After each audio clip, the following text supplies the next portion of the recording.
তৃতীয়াংশের বেশি আসন পেয়ে গত ফেব্রুয়ারিতে ক্ষমতায় আসে বিএনপি এর প্রায় ১২ দিন পর স্থানীয় সরকারের পদগুলোতে প্রশাসক নিয়োগ দেয়। সরকারের এই সিদ্ধান্তে অসন্তোষ প্রকাশ করে বিরোধীদের কেউ কেউ দিনক্ষণ চূড়ান্ত না করলেও আগামী মাসের দ্বিতীয়ার্ধে তফসিল ঘোষণা করে অক্টোবরের প্রথমার্ধে স্থানীয় সরকার নির্বাচন করার কথা জানায় সরকার। কতটা প্রস্তুত রাজনৈতিক দলগুলো? বিরোধী দল জামায়াত ইসলামী ও এনসিপি কিছুটা এগিয়ে থাকলেও সরকারি দল বিএনপি যেন অনেকটাই ধীরে চলনীতি গ্রহণ করেছে। এদিকে দলীয় প্রতীক ছাড়া এই নির্বাচন আয়োজনে ইসির পক্ষ থেকে যে বিধিমালা চূড়ান্ত করা হয়েছে সেখানে কার্যক্রম নিষিদ্ধ আওয়ামী নেতা কর্মীদের নির্বাচনে অংশ নেওয়ার সুযোগ তৈরি হয়েছে, যার বিরোধিতা করে সরকার ও বিরোধী দলের নেতারা বলেছেন এটি সত্যি হলে আওয়ামী লীগের জন্য রাজনীতিতে একটা কামব্যাকের বড় সুযোগ তৈরি হবে।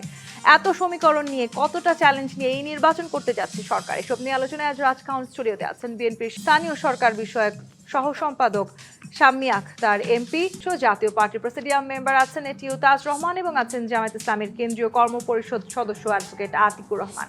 স্বাগত জানাচ্ছি আজকের রাজকাহনে।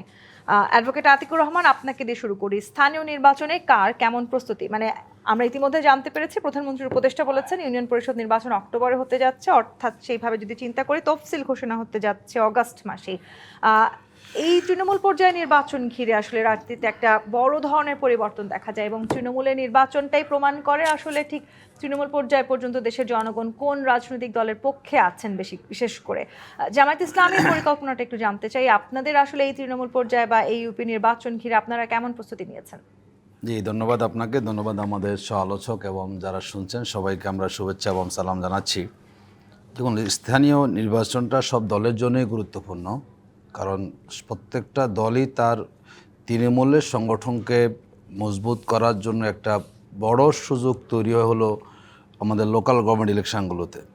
বাংলাদেশে কিন্তু প্রায় 2 বছর পর্যন্ত সব জায়গাগুলো শূন্য আছে। আমরা ইন্টারিম গভর্নমেন্ট সময় দাবি করি যাতে আগে ইলেকশনটা দেওয়া হয়। এরপর আমরা দেখলাম যে লম্বা সময় সরকার পার করেছে, তো এখন কিছু ধারণা পাচ্ছে যে অক্টোবরে হবে। নিঃসন্দেহে কিছুটা সাধুবাদ পাওয়ার মতো যে সরকার এখনও কিছু ডেট আমাদেরকে ইলেকশন করার জন্য ডেট দিচ্ছেন। দেখুন, বাংলাদেশের জাতীয় নির্বাচনের মতো করে স্থানীয় নির্বাচন কিন্তু বিগত সময়ে বিতর্কিত হয়েছিল। বিশেষ করে স্থানীয় পর্যায়ে যখন দলীয় প্রতীকে ইলেকশন করা হতো, বলা যায় এই ইলেকশনগুলোতে মানুষের যে একটা উৎসবমুখর পরিবেশ সেটা থাকতো না, কারণ দল একজন ব্যক্তিকে সেখানে সাপোর্ট করত। বিভিন্ন ব্যক্তি বিভিন্ন মতের লোকজনের সেখানে অংশগ্রহণ করার সুযোগ সেখানে কম ছিল। তো আমরা মনে করি এবার ইলেকশনটা সবচেয়ে বড় চ্যালেঞ্জ হলো ইলেকশনটাকে নিরপেক্ষ করা। মানুষের যে প্রত্যাশা যে লোকাল গভর্নমেন্ট ইলেকশানে মানুষ যেই ধরনের প্রতিনিধি তিনি ইলেক্টেড হয়ে আসতে পারেন, এই জন্য এই সরকারের অধীনে কিন্তু প্রথম ইলেকশন হচ্ছে কিন্তু স্থানীয় সরকার নির্বাচন। আমরা আশা করি আপনাদের তরফ থেকে নানান রকমের সমালোচনা আছে, বিশেষ করে বিভিন্ন জায়গায় যারা প্রশাসক নিয়োগ হয়েছেন তাদেরকে ঘিরে আপনাদের একটা বিরাট বড় অভিযোগ আছে। সেই অভিযোগটা কি এই স্থানীয় সরকার নির্বাচনের আগে শেষ হবে? এটি তো অভিযোগ খুব বাস্তব। ধরুন, সিটি কর্পোরেশন সবগুলোতে তো ওনারা প্রশাসক বসিয়েছে, অনেকে আবার নিজেরা আবার ইলেকশন করার জন্য প্রস্তুতিও নিচ্ছেন, তার নামে পোস্টারিং সেখানে হচ্ছে। না, আমরা তো একটা হলো সরকারি সহযোগিতা। আপনি যিনি এখন প্রশাসক আছেন যদি তিনি ইলেকশন করেন, তিনি বাড়তি সুবিধা সেখানে পেয়ে যাবেন। এটা তো আর আমাদের সুযোগ নয়। আমরা সব জায়গাতেই জাতীয় নির্বাচনের পরপরই বলেছি যে জাতীয় নির্বাচনে যাই হয়েছে, যাতে করে স্থানীয় সরকার নির্বাচনে আমরা আমাদের এই দিকগুলোকে আমরা ওভারকাম করার সুযোগ পাই। ইতিমধ্যে জামাতের সব লেভেলে প্রার্থী বাছাই চলছে, কিছু জায়গায় প্রার্থী ঘোষণাও হয়েছে এবং আমাদের নির্দিষ্ট একটা প্রক্রিয়া আছে। সিটি কর্পোরেশনে প্রার্থী কারা ঘোষণা দিবেন, উপজেলা প্রার্থী কারা সেখানে বাছাই করবেন। ইতিমধ্যে তো আপনাদের বোধহয় এই নির্বাচনকে ঘিরে যারা প্রার্থী হবেন সেই তালিকাটাও প্রায় চূড়ান্ত। হ্যাঁ, প্রায় চূড়ান্ত। কিছু ঘোষণা হয়েছে, কিছু ঘোষণা হয় নাই। জামাত ইসলামীর গুরুত্ব সহকারে আমরা নিচ্ছি। দেখুন, আসলে জামাত ইসলামী তো দীর্ঘ সময় তৃণমূলে রাজনীতি করার সুযোগ আমরা পাইনি। বলা যায় গত 17-18 বছরে ইলেকশন করার সুযোগ আমরা পাইনি। যেভাবে জাতীয় নির্বাচনে দীর্ঘ সময় পরে আমরা ঠিক একইভাবে লোকাল ইলেকশনেও কিন্তু বহু জায়গায় নতুন প্রার্থী নির্বাচন অভিজ্ঞতা সেখানে বিষয় আছে আমাদের। আমরা মনে করি সংগঠন গুরুত্ব দিয়েছে এবং খুব অল্প সময়ে আশা করি সকল লেভেলেরই আমাদের প্রার্থী চূড়ান্ত হবে। আমরা সেই এবং বহু জায়গাতে আমাদের অনেক যোগ্য প্রার্থীরা সেখানে আসছেন, তারা মাঠে ময়দানে ভূমিকা রাখছেন। তা আমরা যেটা আসলে আশঙ্কা জায়গাটা হচ্ছে, যেহেতু সরকার কিছুটা সময় নিয়েছে ইলেকশন দেওয়ার ক্ষেত্রে। নানা জায়গায় সরকারি ব্যক্তিরাই জেলা পরিষদের চেয়ারম্যান হয়েছেন, সিটি কর্পোরেশনে তারা সেখানে হলো প্রশাসক হয়েছেন। এটা হয়তো অনেকাংশেই ইলেকশনের যে সুষ্ঠু পরিবেশকে বিঘ্নিত করতে যে পারে, আপনারা এই যেমন আসলে আশঙ্কা আমাদের বিএনপির দিকে মধ্যে একটা আছে। অভিযোগ করছেন যে তারা আসলে যেভাবে প্রভাব বিস্তার করছে সেটি হয়তো ইলেকশনের সুষ্ঠু পরিবেশকে বিঘ্নিত করতে পারে, কিন্তু আবার একইভাবে আমরা এটিও দেখলাম যে এমপিদের কর্মকাণ্ডে বিব্রত অবস্থা অনুভব করছে জামায়াত, সেটি নিয়েও একটা আমরা দেখছি নানান সময় আলোচনা চলছে, এবং আপনাদের যারা সংসদ সদস্য আছেন তাদের স্বজনপ্রীতির কারণে এই বিব্রতকর পরিস্থিতিতে পড়েছে দলটি, এমনটিও আলোচনায় আছে। মানে সেটি আসলে স্থানীয় সরকার নির্বাচনে গিয়ে একটা বড় দেখুন, প্রভাব পড়বে কিনা? এটি একটা বিচ্ছিন্ন ঘটনা। দুই একজন এই এমপি বিচ্ছিন্ন ঘটনার জায়গাতে আমি আসবো আপনার কাছে, মানে অভিযোগটা তার মানে পাল্টে এবং জামায়াতের অভিযোগ খোদ জামায়াত নেতা কর্মীদের। আমি এটিও তাজ রহমান আপনার কাছে আসি। স্থানীয় সরকার নির্বাচন খুবই গুরুত্বপূর্ণ ভাবা হয়, বিশেষ করে বাংলাদেশের রাজনৈতিক প্রেক্ষাপটে, কারণ তৃণমূল পর্যায় পর্যন্ত আসলে সেই নির্বাচনটা প্রভাব পড়ে। এই নির্বাচনে যেই ধরনের আইন করা হয়েছে সেই অনুযায়ী আওয়ামী লীগের যারা আসলে নির্বাচন যদি কেউ করতে চান তাদের জন্য একটা সুযোগ থাকলো। তার মানে ফ্যাসিস্টদের আবার ফিরে আসার সুযোগ আছে কিনা, এবং তারা যদি ফিরে এসে নির্বাচন করেন এই নির্বাচনের সমস্ত সমীকরণ পাল্টে যেতে পারে কিনা? ধন্যবাদ আপনাকে এবং আমার দুই সহ আলোচক।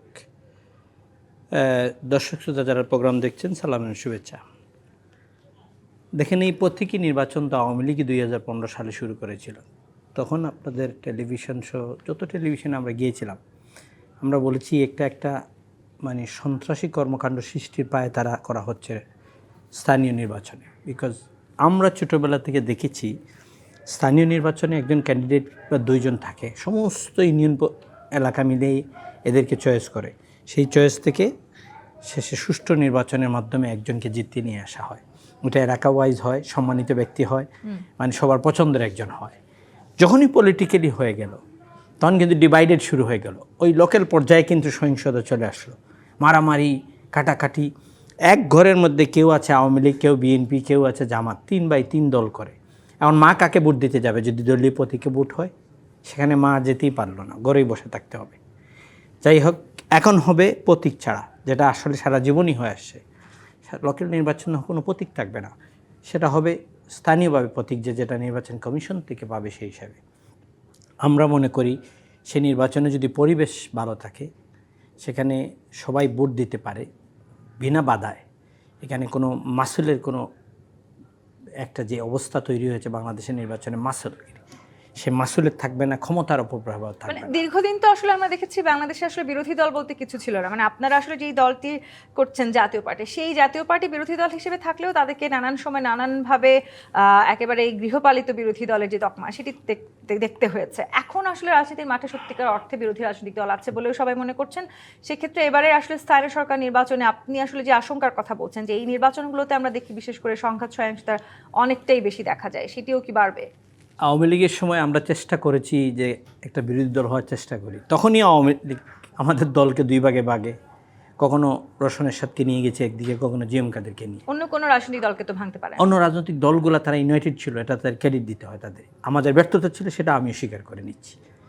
ওরা ইউনাইটেড ছিল বলেই তাদের আজকের এই অবস্থানে। আমাদের দলের চেষ্টা ছিল, আমি নিজে ইলেকশন একটাও করি নাই, 18তে শুধু দাঁড়াইছিলাম একবার, 14তে এরশাদের সাহেবের কথা নির্বাচনে উড্ড করেছি, 24-এ নির্বাচনই করিনি, নমিনেশনই জমা দেয়নি। আমরা জানতাম এটা একতরফা নির্বাচন হবে। সেই একতরফা নির্বাচনে 11 জন আমাদেরকে দিয়েছিল। সেই নির্বাচনের মধ্যে আওয়ামী লীগ যা করার যেটা করেছে সেটা আওয়ামী লীগ পেয়েছে। এখন যদি আপনি যেটা বলা হয়েছে লোকের নির্বাচনে আওয়ামী লীগের অনেক লোক আছে, কোনো দলীয় পদবি নেই, সে সাধারণ একজন সমর্থক লোকের। এইসব লোকটা যদি ভালো হয়ে থাকে অন্য দলের সাথে মিলে, তার সারা জীবন এই এলাকাতে রাজনীতি করছে, এলাকা ভিত্তিক রাজনীতি, এটা স্থানীয় নির্বাচন। এখানে যদি তাকে দাঁড়ানো হয়, এলাকার লোক মিলে যদি দাঁড়ায় আর সুষ্ঠু ভোটে জিতে, এখানে ক্ষতির কিছু নাই। আমি ওনার সাথে একমত, অ্যাডভাইজার যেটা বলেছেন। কিন্তু যারা আপনার একদম সিল মারা, যারা আওয়ামী লীগের, যারা মানুষকে অত্যাচার করেছে, নির্যাতন করেছে, তাদেরকে দিলে হয়তো এখানে আবার সহিংসতা হবে, এটা নিঃসন্দেহ নাই। কিন্তু আমার মনে হয় আওয়ামী লীগ এখানে আসবে কি না সেটাও একটা সন্দেহ আছে। আমাদের কথা যদি এবার বলি, নাই, সেক্ষেত্রে আসলে দাঁড়ানোর একটা সুযোগ তো থাকে, মানে সেটি তো অস্বীকার করার সুযোগ নাই। আওয়ামী লীগের সেই সূত্র ধরে যদি বলি, মানব জমিনের এডিটর মতিউর রহমানের আপনার ইন্টারভিউ, উনি বলেছেন আওয়ামী লীগের নির্বাচনে এই 26-এর নির্বাচনে আসার জন্য অফার করা হয়েছে। শেখ হাসিনা বলেছেন না, আমি ছাড়া সেই নির্বাচনে যাব না। তো এটা একটা হিসাবে আপনাকে রাখতে হবে যে আওয়ামী লীগের শেখ হাসিনা তার দলকে দিবেন কিনা নির্বাচনে। আমাদের দলকে যদি বলেন, আমরা ভয় পাচ্ছি। কালকে প্রেসিডিয়াম মিটিং ছিল, আমি ছিলাম সেই মিটিং। দলের এবং দলের নেতাকর্মীরা বলছেন যে আমাদেরকে এই নির্বাচন করতে দিবে কিনা। শুধু সরকার না, সরকার ছাড়াও অন্য পক্ষ আছে যারা আমাদেরকে লেভেল প্লেইং ফিল্ডের বাইরে রাখার চেষ্টা করবে।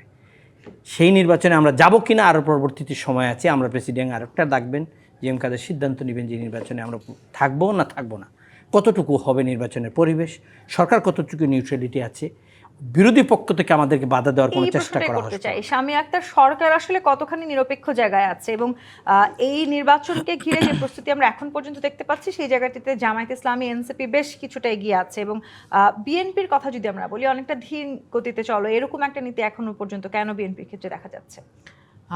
ধন্যবাদ আপনাকে তন্নি এবং সহ আলোচক যারা আছেন তাদেরকেও শুভেচ্ছা এবং আপনার দর্শকদেরকে শুভেচ্ছা। বিএনপিকে তো ধীরে চলো নীতিই করতে হবে, কারণ বিএনপি যেহেতু রাষ্ট্র পরিচালনা করছে, বিএনপিকে তো ভেবে চিন্তেই প্রত্যেকটা পদক্ষেপ নিতে হচ্ছে। এটা একটা বিষয়। আরেকটা বিষয় হচ্ছে এনসিপি জামায়াত এগিয়ে আছে, এটার মানে এটা যে মানে বলা হচ্ছে যে তারা এগিয়ে আছে, এটার কিসের ভিত্তিতে এটা বলা হচ্ছে যে তারা এগিয়ে আছে? কৌশলে তারা আসলে স্থানীয় নির্বাচনের প্রচারণা চালাচ্ছে। তারা চালাতে পারে। আমরা দেখুন গত 17 বছর তো আমরা গণতন্ত্রকে পুনরুদ্ধার করবার জন্য লড়াই করেছি, মানুষের অধিকারের পক্ষে লড়াই করেছি, মানুষের অধিকার যাতে আমরা পুনরুদ্ধার করতে পারি সেই জন্য লড়াই করেছি।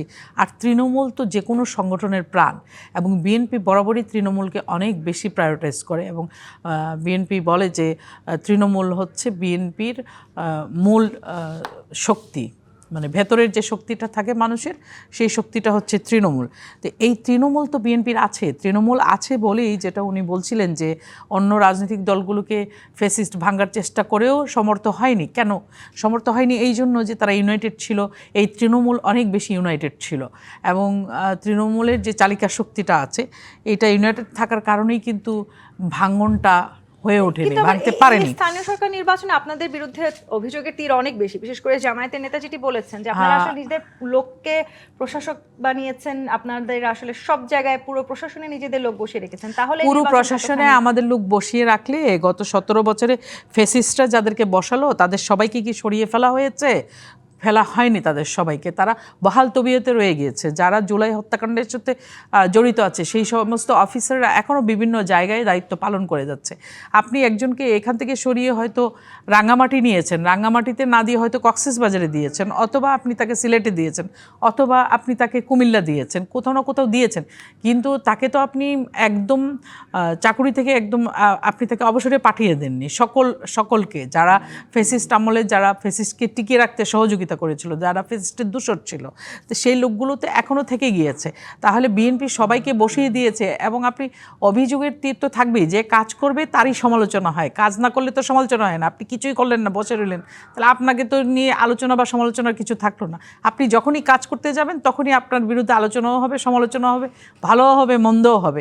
আমাদের যে সরকারটি, এই সরকারটি বাংলাদেশের মানুষকে আপনার হচ্ছে বাংলাদেশের মানুষের জীবনযাত্রার মান উন্নয়নে কাজ করছে এবং মানুষ যাতে একটি সমৃদ্ধ জীবনযাপন করতে পারে সেই লক্ষ্যে কাজ করছে এবং প্রতিটা পদক্ষেপ সেই লক্ষ্যেই নেওয়া হচ্ছে। কথা বলি, আপনাদের বিরুদ্ধে নানান রকমের অভিযোগ আছে এবং সরকারি দলের বিপক্ষে সবসময় অভিযোগের তীরটা একটু বেশিই থাকে, কিন্তু যেভাবে আসলে আমরা এই জাতীয় নির্বাচনের সময় দেখলাম যে এনসিপি এবং জামায়াত তারা জোটবদ্ধ হয়েছে, এবারের এই স্থানীয় সরকার নির্বাচনে যদিও জোটবদ্ধ হওয়ার সুযোগ নাই, কিন্তু যে প্রচারণা তারা চালাচ্ছেন সেই প্রচারণার কাছে এবারের এই নির্বাচনে বিএনপির হেরে যাওয়ার সম্ভাবনা আছে কিনা? আমি সেটা মনে করি না, কারণ আমি শুরুতেই বলেছি যে বিএনপির মূল প্রাণ হচ্ছে তার তৃণমূল। যেই তৃণমূল সংগঠিত আছে, তারা ঐক্যবদ্ধ আছে, এই তৃণমূল দলের বাইরে কোনো চিন্তাও করে না, দলের যে চিন্তাটা সেটাকে নিয়ে তারা সামনের দিকে এগিয়ে চলে। আর সমালোচনা তো থাকবেই, সমালোচনা নিয়ে আমরা মাথা ব্যথা করছি না।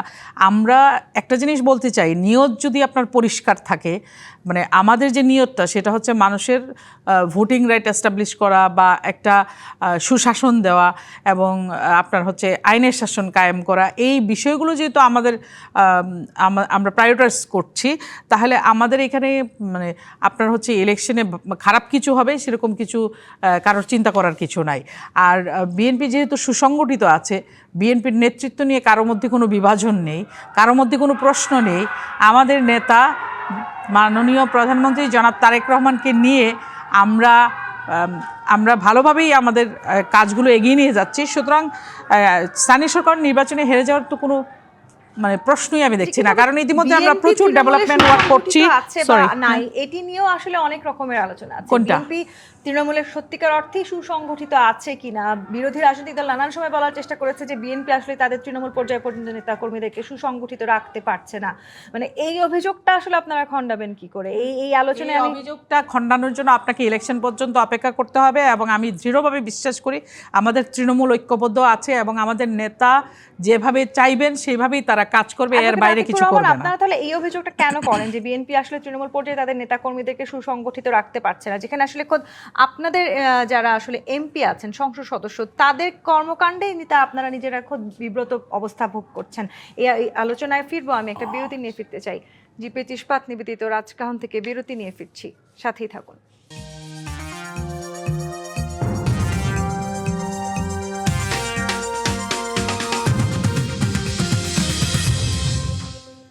আরেকবার আমন্ত্রণ জি25 ইস্পাত নিবেদিত রাজকাহনে। অ্যাডভোকেট আতিকুর রহমান, আপনারা যখন বলছেন যে তৃণমূলে সংগঠিত করতে পারছে না বিএনপি এবং নানান সময় নানান সংঘাত সংঘাত চলছে তাদের নিজেদের দলে, ঠিক একই সময় আবার জামাতের এমপিদের কর্মকাণ্ডে আপনারা নিজেরাই বিব্রত বোধ করছেন। মানে এই অবস্থা যদি হয় তাহলে আসলে স্থানীয় সরকার নির্বাচনে আমরা দলীয় কোন্দল অনেক বেশি বাড়তে দেখব।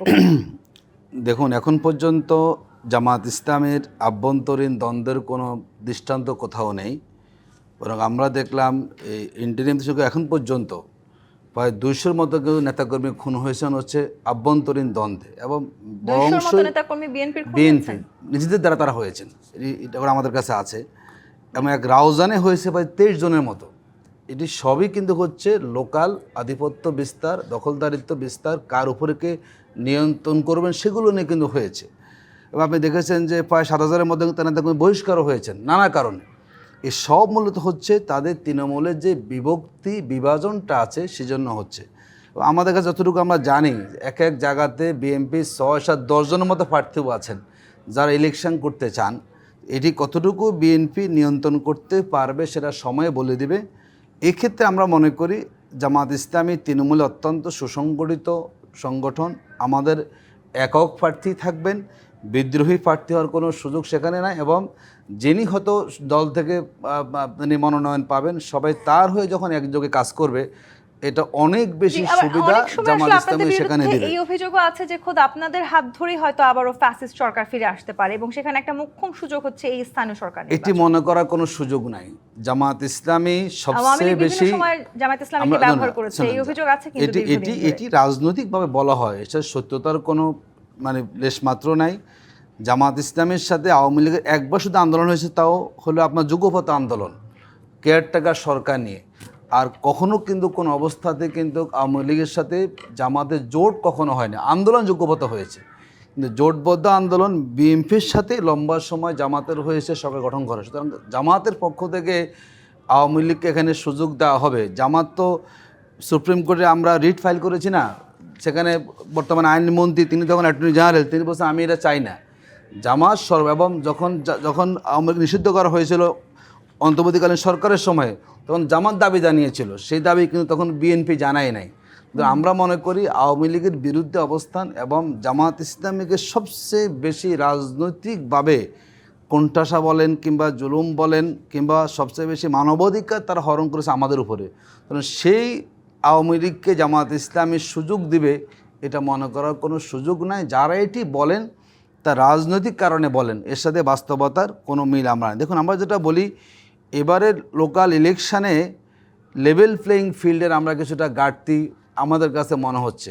কারণ আমরা জাতীয় নির্বাচনেও কিছু কিছু ক্ষেত্রে আমরা দেখেছি আমাদের প্রশাসন তারা নিরপেক্ষতা বজায় রাখতে পারেনি। নির্বাচনের সময় তো বেশিরভাগ অভিযোগ ছিল যে পুরো প্রশাসনে জামায়াতের লোক আছে। না, এটি বলেছেন, কিন্তু ফলাফল কি হয়েছে বলুন? যদি সব জামাতেরই হতো, যদি জামাতের হতো তাহলে ইঞ্জিনিয়ারিং করে জামাতও সেখানে হারানো হতো না, বরং জামাতের লোক ছিল না বলেই তো ইঞ্জিনিয়ারিং করে সুনির্দিষ্ট জায়গায় সেখানে জামাতকে হারানো হয়েছে। এটি বলার জন্য বলা হয়। আমরা এটা আশঙ্কা বোধ করছি, এবারের লোকাল ইলেকশন যদি জনগণ সঠিকভাবে তাদের রায় দেওয়ার সুযোগ পায়, ভোট দেওয়ার সুযোগ পায়, প্রথম পর্বে আপনি বুঝতে পারবেন জনগণের ম্যান্ডেটটা কোন দিকে যাচ্ছে। যদি দেখে যে জনগণ প্রথম পর্বে জামাত ইসলামী ভালো করছে, দেখবেন যে পরের ইলেকশনটায় দ্বিতীয় দফা আস্তে আস্তে গোলযোগ শুরু হয়ে যাবে এবং এতটা সেই গোলযোগ অনেক অনাস্থা কেন ক্ষেত্রে আপনাদের সরকারি আচ্ছা, দলের প্রতি? স্বামী আক্তার, আপনার কাছে আসি, মানে আপনারা তৃণমূল পর্যায়ে নেতাকর্মীদের এতটাই খারাপ অবস্থা যে অভিযোগ আসলে করলেন অ্যাডভোকেট আতিকুর রহমান, 200 নেতাকর্মী খুন হয়েছেন স্থানীয় পর্যায়ে বিএনপির। আমার কাছে এই স্ট্যাটিস্টিক্সটা নাই, উনি কোথা থেকে দিয়েছেন উনি ভালো বলতে পারবেন। 200 নেতাকর্মী দলীয় কোন দলে মানে তারা প্রাণ হারিয়েছে এরকম স্ট্যাটিস্টিক্স আমার জানা নাই, নাম্বার 1। নাম্বার 2 হচ্ছে জামাতে ইসলাম বলছে যে তারা মানে ইলেকশন ইঞ্জিনিয়ারিং করে তাদেরকে কিছু জায়গায় হারিয়ে দেওয়া হয়েছে। জামায়াত কি তাদের জীবদ্দশায়, তাদের রাজনৈতিক জীবনের জীবদ্দশায় এইবার যত সিট পেয়েছে তার চেয়ে বেশি সিট কখনো পেয়েছিল? তাহলে সর্বোচ্চ সিট তারা এবার পেয়েছে জাতীয় সংসদে। এটা যদি সুষ্ঠু নির্বাচন না হতো তাহলে তারা এটা পেত না, ঠিক আছে?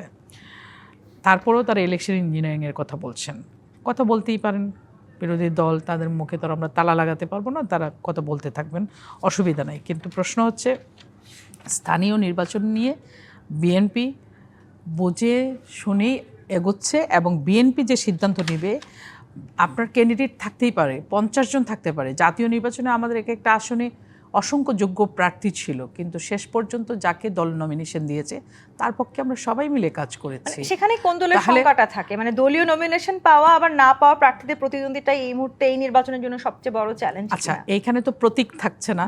আপনি মৌসুমী পাখি যারা, তারা হুট করে স্থানীয় নির্বাচনে যে অংশগ্রহণ করলেই মানুষ তাকে ভোট কিন্তু দেবে না, মানুষ হুট করে তাকে কাছে টেনে নেবে না। মানুষের জন্য যখন আপনি কাজ করবেন, তার সুখে দুঃখে পাশে দাঁড়াবেন, তখন তারা আপনাকে চুজ করবে তাদের জন্য।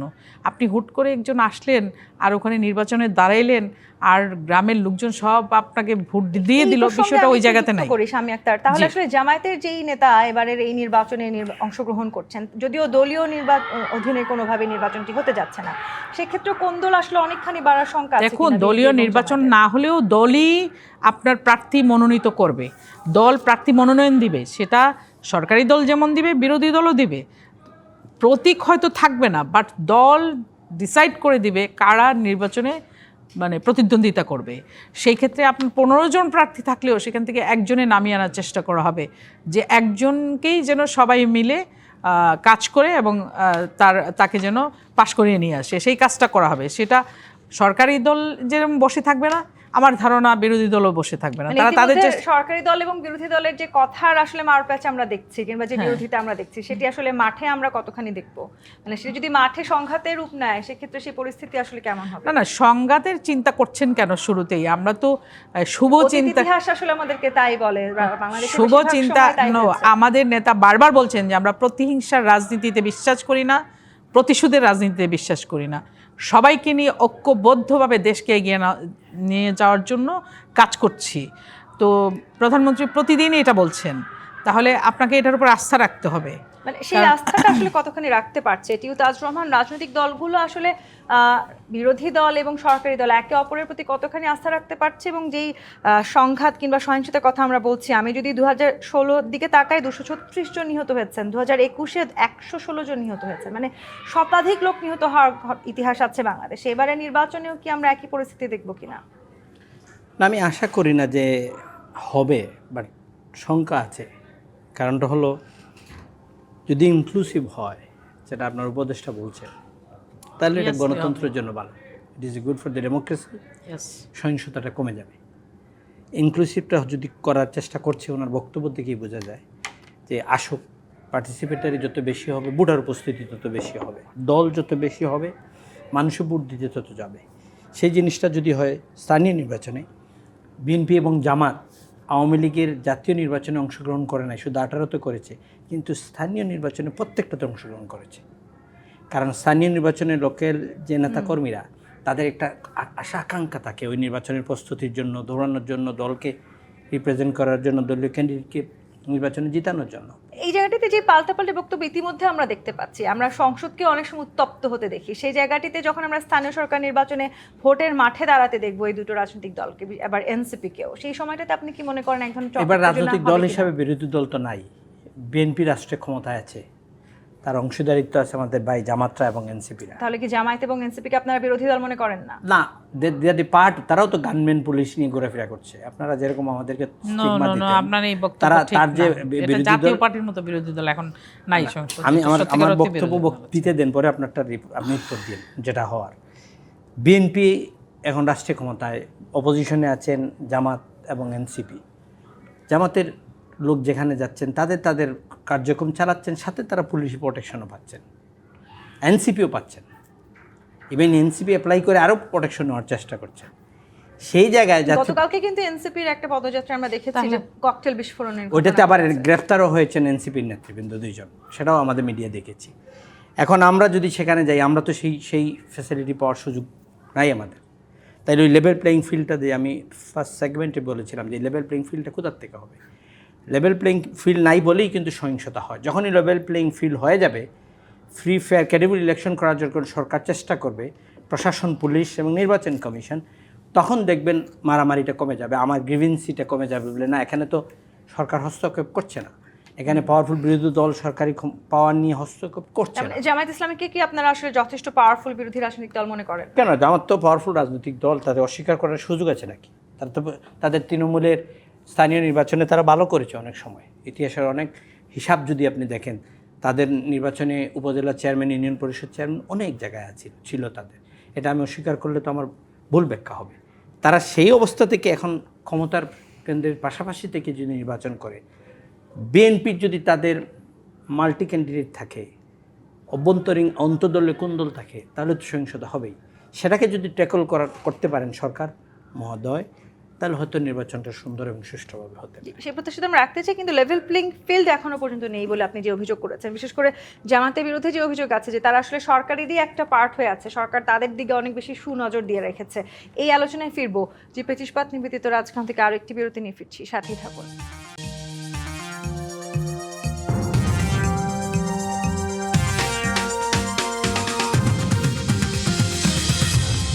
আর একবার আমন্ত্রণ জি 25 পাত নিবেদিত রাজকাহনে। লেভেল প্লেইং ফিল্ড আছে কিনা? অ্যাডভোকেট আতিকুর রহমান, এই নির্বাচনে যদি লেভেল প্লেইং ফিল্ড না থাকে তাহলে আসলে এই নির্বাচনের ভবিষ্যৎ কি হতে যাচ্ছে? আমরা প্রধানমন্ত্রীর উপদেষ্টাকে বলতে শুনলাম, কার্যক্রম নিষিদ্ধ আওয়ামী লীগের নেতাকর্মীরা স্থানীয় সরকার নির্বাচনে অংশগ্রহণ করতে পারবেন, যদিও রাজনৈতিক অঙ্গনে এটি নিয়ে নানান রকমের আলোচনা আছে।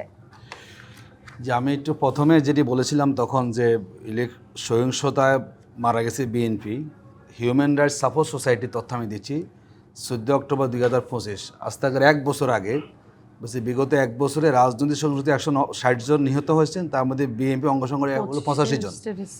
এরপরে ফেব্রুয়ারি মাসের 7, 2026 17 মাসের রাজনৈতিক সহিংসতা 195 জন নিহত হয়েছেন। এটা কিন্তু পত্রিকারই তথ্য।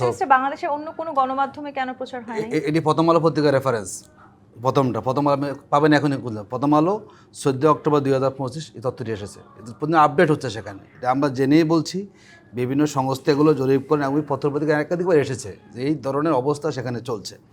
দ্বিতীয়, আপনি বলেছেন লেভেল প্লেইং ফিল্ড, এটি ইনশিওর করার দায়িত্ব কিন্তু সরকারের। দেখুন, যারা সরকারে থাকে বাংলাদেশে, আমরা দেখেছি বিগত সময়ে ইলেকশনটা মূলত সরকারি দলমুখী হয়ে যায়। নির্বাচন কমিশনের কর্মকর্তারা বলেন, নির্বাচন কমিশন বলেন, ফুল আইনশৃঙ্খলা সবাই তখন ওইমুখী হয়ে যায় এবং এক্সট্রা তারা কিন্তু সেখানে সুবিধা পায়, অন্যরা সেখানে সুবিধা সেখানে পায় না। আমরা মনে করি রাজনৈতিক যেটা গুণগত পরিবর্তন আমরা প্রত্যাশা করি এখন, বিশেষ করে 24-এর 5ই আগস্ট পরবর্তী সময়ে, এটি সরকারকে ইনশিওর যাতে করে বাংলাদেশের কোনো পর্যায়ে কোনো ইলেকশন নিয়ে কেউ কোনো প্রশ্ন তুলতে না পারে। এবং আমরা মনে করি বিএনপির জন্য এটা অ্যাসিড টেস্ট হবে, ওনারা যেটি বলেছেন। এবং যে ইলেকশনের জন্য 17 বছর আমরা একসাথে আন্দোলন করেছি ভালো ইলেকশন করার জন্য, যদি ইলেকশনটা কোনোভাবেই বিতর্কিত হয়ে যায়, এটা বড় দায় দায়িত্ব কিন্তু বিএনপিকে নিতে হবে। দেখুন, আমার কাছে মনে হয় না আওয়ামী লীগ এখানে প্রাসঙ্গিক হবে। আওয়ামী লীগের নেতাকর্মীরা প্রস্তুতি নিচ্ছেন, কিন্তু এটি প্রাসঙ্গিক হবে না, কারণ জনগণকে আওয়ামী লীগকে প্রতিহত করবে এরকম কোনো সাহসী মানুষ আওয়ামী লীগের তৈরি হয় নাই। আত্মগোপনে থাকা এই দলের সম্পাদক আফম বাহাউদ্দিন নাসিম, তিনি বলেছেন আমাদের দলীয় প্রধান শেখ হাসিনা নেতাকর্মীদেরকে পরামর্শ দিয়েছেন তারা যেন স্থানীয় সরকার নির্বাচনে অংশ নেন। দেখুন, স্থানীয় লোকেরা এখন আওয়ামী লীগের নেতাদের কমান্ড শুনবে না, কারণ এই নেতারা সব বিদেশে খুব ভালো জীবনযাপন করছে, আরামায়েশা। নেতারা দেশে মার খেবেন। আওয়ামী লীগের মনে করি কোনো নেতাকর্মী এখন আর এত বোকা হওয়ার কথা না। নেতারা বিলেত থাকবেন, মানে আমেরিকা থাকবেন, কানাডা থাকবেন, ভারত থেকে ইনস্ট্রাকশন দিবেন, আর জনগণের প্রতিরোধ মুখে পড়বেন। আমার কাছে মনে হয় তারা যদি আসে ইলেকশানে, কারণ আওয়ামী লীগের নিপীড়ন থেকে বাংলাদেশের কোনো প্রান্তিক জনগোষ্ঠী কিন্তু বাদ যায়নি, কারণ তাদের এই মনোবল নাই, তাদের এই সাহস এই নাই প্রশ্নকে যদি আমি একটু যে তারা ঘুরিয়ে সেখানে দিই, ভোট মানে চাইতে পারে। দীর্ঘদিন আসলে জামায়াতও এই ঠিক একই অবস্থায় রাখার চেষ্টা করেছেন, নির্যাতন নিপীড়ন করে আওয়ামী লীগ। জামায়াতও কি তাহলে আওয়ামী লীগের সাথে সেই একই দেখুন পথে হাঁটবে? দেখুন আপনি ইতিহাসটাকে এভাবে বিশ্লেষণ করে আপনাকে যাবে না। আওয়ামী লীগ যা করেছে, আওয়ামী লীগের যে অপকর্ম আওয়ামী লীগ 17 বছরে করেছে, এবং জুলাই অভ্যুত্থান কেন্দ্রিক তাদের যে কর্মকাণ্ড, এই কর্মকাণ্ডের দায় বহু বছর আওয়ামী লীগকে বয়ে বেড়াতে হবে। তারা নেতৃত্বশূন্য অবস্থায় আছেন, তারা সব পলাতক অবস্থা আছেন, পুরো পার্লামেন্ট পালিয়ে গেছে। সুতরাং আওয়ামী লীগের এই সিনারিওর সাথে অতীতে কোনো সিনারিওকে আপনি মিলাতে পারবেন না। আমার কাছে মনে হয় না এই সাহস আওয়ামী লীগ কেউ করবে, কারণ কোনো নেতৃত্ব নাই। এবং বাংলাদেশের জনগণ নামে হোক, বেনামে হোক, ছদ্মনামে হোক, কোনোভাবেই আওয়ামী লীগকে নির্বাচনে তারা দেখতে চায় না। যদি কেউ আসেও, আমার কাছে মনে হয় জনগণ তারা সিদ্ধান্ত নেবে তারা ভোটের মাঠে আওয়ামী লীগকে দেখতে চায় কিনা। এটিও তবে তার জনগণ সমান। তার মানে দেখবে না এই বলে আমাদের দৃঢ় বিশ্বাস। নির্বাচনকে ঘিরে সামনে অনেকগুলো সমীকরণ আছে, এবং সমীকরণ যত বেশি নিঃসন্দেহে চ্যালেঞ্জও তত বেশি। বিএনপি আসলে সেই চ্যালেঞ্জগুলো মোকাবেলা করতে এই মুহূর্তে সক্ষম বলে কি মনে করেন? বিএনপির চেয়ে যে বড় প্রশ্ন হলো, আওয়ামী লীগ নির্বাচনে আসলে জামাতের ভাই যেটা বললেন, তো এখানে মনে হচ্ছে তাহলে তো ওনারা প্রতিহত করবে যে নির্বাচন আওয়ামী লীগকে করতে দেওয়া হবে না। তখনই সংঘাতের দিকে যাবে দেশ, তখন দায়িত্ব পড়ে যাবে সরকারের উপরে। সরকার কেমনভাবে এটা ট্যাকল করে। সরকার যদি চায় বলে না, এটা নির্বাচন সবার অংশগ্রহণে করা হোক, জনগণ যদি চায় আপনাকে ভোট দিয়ে আনবে, না হলে আপনাকে বাদ দিবে। মানুষকে নির্বাচনে আসার সুযোগ করে দিতে হবে। জামাতকে আওয়ামী লীগ নিষিদ্ধ করলো, তখন জেম কাদের বললেন যে কোনো রাজনৈতিক দলকে নিষিদ্ধের পক্ষে আমরা নয়। এটা আপনিও সাক্ষী, আমরা এই টকশোতে বলেছি। এয়ারপোর্ট নেমে রংপুরে বললেন যে এক কলমের খোঁচা একটা রাজনৈতিক দলকে নিষিদ্ধ, আমরা এটার পক্ষে কেউ নয়। আমরা মনে করি এটা করা ঠিক না। এতে হবে কি, দেশে একটা সংঘাতের দিকে যাবে। তখন ওই রাজনৈতিক দলটা আন্ডারগ্রাউন্ডে যাবে, আন্ডারগ্রাউন্ড থেকে তাদের কার্যক্রম পরিচালনা করবে, সহিংসতার দিকে দেশ যাবে। আমি সেই কথাই বলছি যে স্থানীয় নির্বাচনে যদি সবার অংশগ্রহণে হয়, ইনক্লুসিভ হয়, কম সমস্যাটা হবে, সরকারের উপরে বোঝাটা কম পড়বে, দেশের উপরে, স্থানীয় নির্বাচনের উপরে। আর যদি সেটা আপনার সরকার বলে যে আওয়ামী লীগ নামদারি নেয়, এখানে তো মানুষ ক্যান্ডিডেট হিসেবে আসতেছে স্বতন্ত্রভাবে, যারা ভালো তারা করতে পারবে, আর জামাত বলে না এরা করতে পারবে না, তাহলে কিন্তু আপনি সহিংসতা কিন্তু মুখোমুখি হচ্ছে, মানে একটা ত্রিমুখী ত্রিমুখী সংঘর্ষ। তখন বাংলাদেশের মানুষ এই ঝামেলাটা আর চাচ্ছে না। ভোটার উপস্থিতি কম হবে, এক পেশে নির্বাচন হয়ে যেতে পারে, ব্লেমিংটা সরকারের উপরে বেশি পড়বে, যত ঝামেলা হবে। সেই ব্লেম গেমটা মোকাবেলা করার জন্য কি সরকার প্রস্তুত আছে? সরকার তো স্পেস দিচ্ছে যে যাদের উপরে কোনো মামলা নাই, কোনো ঝামেলা নাই, যারা সাধারণ মানুষের মনের মাঝে দাঁড়িয়ে আছে, এলাকায় যার জনপ্রিয়তা আছে, সে নির্বাচন করুক। দ্যাট ইজ কল ইনক্লুসিভ, মানে আসবে সবাই একসাথে নির্বাচন করব, এলাকায় যাব, কেউ ক্যাম্পেইন করব, ক্যান্ডিডেট যে ভালো, যে এলাকার উন্নয়ন করবে। কে কোন দলের সেটি ইরিলেভেন্ট, এখানে দলের প্রতীক নাই, যদিও দলের লোকগুলোই চুজ করে দেওয়া হয়, কিন্তু সাধারণ মানুষ কিন্তু চুপচাপ থাকে যে আমার ক্যান্ডিডেটকে ভালো হবে তাকেই ভোট দেবে। যদি এখানে প্রতিহতের কোনো কিছু হয়, তাহলে কিন্তু সংঘাত অনিবার্য স্থানীয় নির্বাচনে, এবং সেই সংঘাতটা যদি বেশি আকার রূপ ধারণ করে, তাহলে সরকার কতটুকু হ্যান্ডেল করতে পারবে সেটাও চিন্তা করে দেখতে হবে। প্রশ্ন আছে শামী আক্তার, জামায়াতের যে প্রস্তুতি সেটি নিয়ে আমরা আলোচনা করলাম। এনসিপি জুলাই পদযাত্রা করছে, কিন্তু সেই জুলাই পদযাত্রারও এক ধরনের লক্ষ্য স্থানীয় নির্বাচন, সেটি নানানভাবে রাজনৈতিক বিশ্লেষকরা বলার চেষ্টা করছেন। তার মানে আসলে বিরোধী রাজনৈতিক দলগুলো যা কিছুই করছে সবকিছুই হয়তো দীর্ঘদিন ধরে এই স্থানীয় সরকার নির্বাচনকে কেন্দ্র করে জামায়াত 1 বছর আগে থেকে তাদের প্রার্থী নির্ধারণ করে রেখেছে, সেটিও আমরা শুনেছি। মানে বিএনপি আসলে সামনে সংঘাত, সহিংসতা এবং নিজেদের প্রার্থীকে জিতিয়ে নিয়ে আসার সব দিক দিয়ে প্রস্তুতি কেমন? আচ্ছা, জামায়াত হচ্ছে জাতীয় নির্বাচনেও তাদের প্রার্থী অনেক আগে থেকেই ঘোষণা করেছিল প্রতিটা কনস্টিটিউয়েন্সিতে।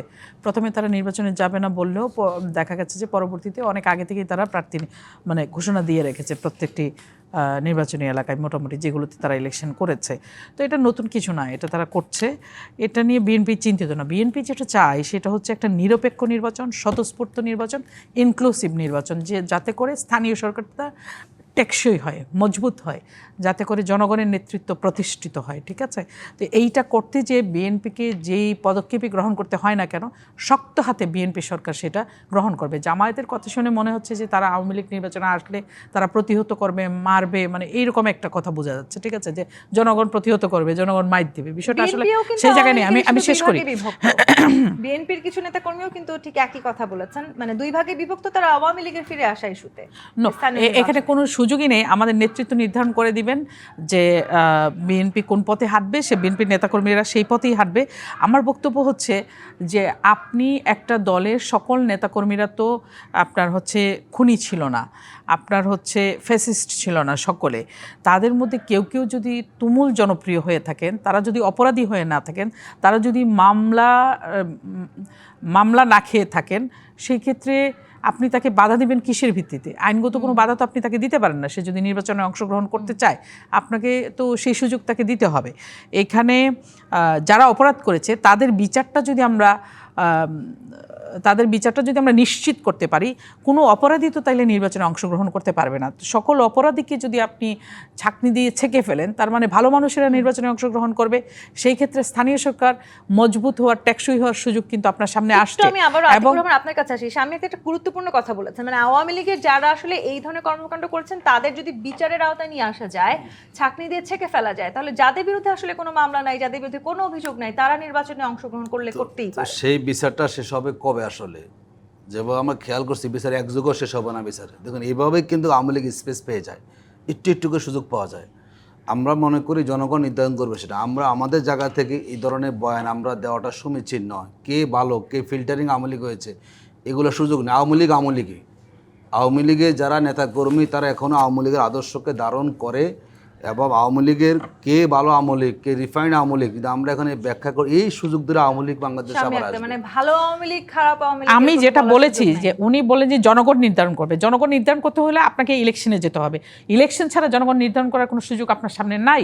আপনি যখন নির্বাচনে অংশগ্রহণ করবে, জনগণ নির্ধারণ করবে যে কে ভালো কে মন্দ, সে তার প্রার্থী চুজ করে নেবে।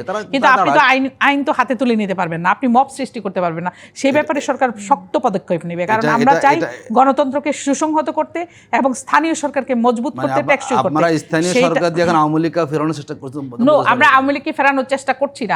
আওয়ামী লীগ জামায়াতকে নিষিদ্ধ করেছিল, জামায়াত কি এখন রাজনীতি করছে না? জামায়াতকে নিষিদ্ধ করেছিল আওয়ামী লীগ, জামায়াত কি এখন রাজনীতি করছে না? জামায়াত কি সংসদে যায়নি? আপনি এটা বলতে পারেন না একটা দেশের সকল মানুষকে আপনি সমুদ্রে তুলে ফেলে দিবেন নাকি? আপনাকে একটা জায়গায় আসতে হবে। আপনি জনগণ যদি নির্ধারণ করে, তাহলে আপনি জনগণের কাছে আপনাকে যেতে হবে, আপনাকে নির্বাচনে যেতে হবে। নির্বাচনে যাবেন, মানুষ আপনাকে ছুঁড়ে ফেলবে। মানদণ্ড হচ্ছে মানুষ আপনাকে ছুঁড়ে ফেলবে। আর আপনার বিরুদ্ধে যদি মামলা থাকে, আপনি নির্বাচনে কিভাবে আমি তো সেই কথাই বললাম যে মানুষ প্রতিযোগিতা করবে। আমি তো সেই কথা সেখানে বলছি। এখানে আপনি মামলা থাকলে তো আপনি নির্বাচনে অংশগ্রহণ করতে পারছেন না। বিচার কবে নাগাদ শেষ হবে সেটা তো মানে প্রসিডিউর, এটা তো সরকার নির্ধারণ করে দেবে না। এটা আইনি প্রক্রিয়া, এটা কোর্ট নির্ধারণ করবে, তাই না? মানুষ আওয়ামী লীগকে চাচ্ছে না। সংঘাত সহিংসতা ছাড়াই দেখতে চাই। শামী আক্তার, এটিউতে আজ অ্যাডভোকেট আতিকুর রহমান, ধন্যবাদ আজকে রাজকাহনের সময় দেওয়ার জন্য। আজকের মতো বিদায় নিচ্ছি। জিপে ইস্পাত নিবেদিত রাজকাহন থেকে। ফিরবো আগামীকাল রাত 10টায় নতুন রাজকাহনে। ডিবিসির সঙ্গেই থাকুন।